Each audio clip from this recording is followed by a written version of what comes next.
పట్టాభి గారు, ఇప్పుడు రాష్ట్ర ప్రభుత్వ బడ్జెట్లో ప్రత్యేకంగా కేంద్ర ప్రభుత్వ ప్రాయోజిత ప్రాజెక్టుల గురించి ప్రస్తావించింది. అందులో తూర్పు కోస్తా పారిశ్రామిక కారిడార్ గురించి పయ్యావుల కేశవ్ గారు ప్రత్యేకంగా పేర్కొన్నారు. కేంద్ర ప్రభుత్వం నుంచి ఈ పథకం ద్వారా ఎలాంటి నిధులు వస్తాయి, ఈ పథకం అమలుతోటి రాష్ట్రంలో తీర ప్రాంతం ఏ విధంగా అభివృద్ధి చెందుతుంది, రాష్ట్ర పురోగతికి ఇది ఏ విధంగా ఉపయోగపడుతుంది, ఎన్ని నిధులు వచ్చే అవకాశం ఉంది కేంద్రం నుంచి? ఎన్డీఏ కూటమి ప్రభుత్వం అధికారంలోకి వచ్చిన దగ్గర నుంచి కూడా గౌరవ ముఖ్యమంత్రి వర్యులు చంద్రబాబు నాయుడు గారు కానీ, లోకేష్ గారు కానీ అనేక సార్లు ఢిల్లీ పర్యటనలు చేసినటువంటి సందర్భంలో కేంద్రానికి రావాల్సినటువంటి నిధుల విషయంలో వారు చేసినటువంటి కృషి వలన ఈ సంవత్సరన్నర కాలంలోనే అనేక పథకాల ద్వారా రాష్ట్రానికి జరిగినటువంటి ప్రయోజనం ఏంటో మనకు కళ్ళకు కట్టినట్టు కనపడతాం.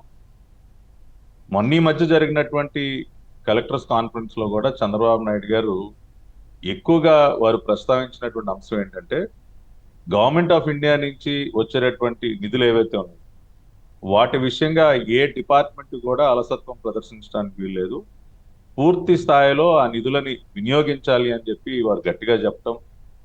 మాకు సంబంధించి స్వచ్ఛ భారత్ అభియాన్ కింద కూడా గవర్నమెంట్ ఆఫ్ ఇండియా నుంచి పెద్ద ఎత్తున నిధులు వస్తూ ఉంటే అనేక కార్యక్రమాలకి వాటికి సంబంధించి కూడా చిన్న చిన్న ల్యాప్సెస్ ఉంటే వాటిని కూడా ఇమ్మీడియట్ గా సరిచేసి పూర్తి స్థాయిలో గవర్నమెంట్ ఆఫ్ ఇండియా ఫండ్స్ ని మనం వినియోగించుకోవాలి, పథకాల ద్వారా జరిగేటటువంటి లబ్ధిని పూర్తి స్థాయిలో మనం పొందాలి అని చెప్పి వారు పదే పదే చెప్పడం, టైం లైన్స్ ఫిక్స్ చేసి మరి కూడా ఆ రకంగా అందరినీ కూడా పరుగులు పెట్టిస్తాం. ఖచ్చితంగా ఇప్పుడు మనకి రాష్ట్రానికి దాదాపు 1000 కిలోమీటర్స్ కోస్ట్ లైన్ ఉంది. ఈ 1000 కిలోమీటర్స్ కోస్ట్ లైన్ లో కూడా వచ్చేటటువంటి పోర్ట్స్ నిర్మాణం ద్వారా కానివ్వండి, అక్కడ క్రియేట్ అయ్యేటటువంటి ఇన్ఫ్రాస్ట్రక్చర్ ద్వారా కానివ్వండి, మన రాష్ట్రం యొక్క జిఎస్డిపికి అది ఎంత ఉపయోగపడుతుంది.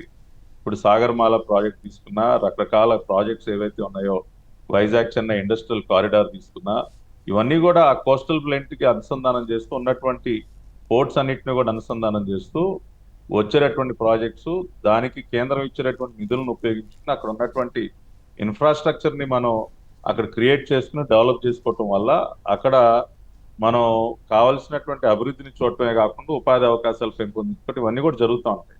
ఏ రాష్ట్రం యొక్క అభివృద్ధికైనా కూడా క్యాపిటల్ ఎక్స్పెండిచర్ అనేది చాలా అవసరం అండి.